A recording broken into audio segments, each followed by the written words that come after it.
પહેલાં તો બધાને જય દ્વારકાધીશ અને આટલું બધું પબ્લિક આવે છે અને દ્વારકાધીશના દર્શને લાખોની સંખ્યામાં જે ફૂલડોળ મહોત્સવમાં પબ્લિક આવે છે. તો દર વર્ષે અહીંયા પ્રોગ્રામ કરવા આવું છું. ફૂલડોળ મહોત્સવમાં પ્રોગ્રામ હોય છે, 3 દિવસનો પ્રોગ્રામ હોય છે. એમાં 13ના દિવસે મારો પ્રોગ્રામ હોય, એટલી બધી પબ્લિક હોય. અને આજે પાછી ખૂબ અગત્યની વાત એ છે કે મને દ્વારકાધીશના જગત મંદિરની અંદર આજે ગાવાનો મોકો મળ્યો અને મેં મારી વાણી ત્યાં પીરસી. એટલે આજની વાત જ કંઈક અલગ છે કે દ્વારકાધીશના સાનિધ્યમાં મને ગાવાનો મોકો મળ્યો એટલે મારી વાણી પવિત્ર થઈ ગઈ.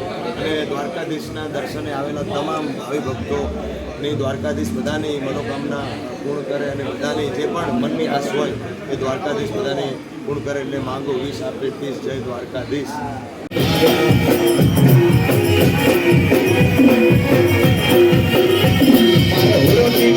બેહણી લાગે ત્રણ તાળી મારું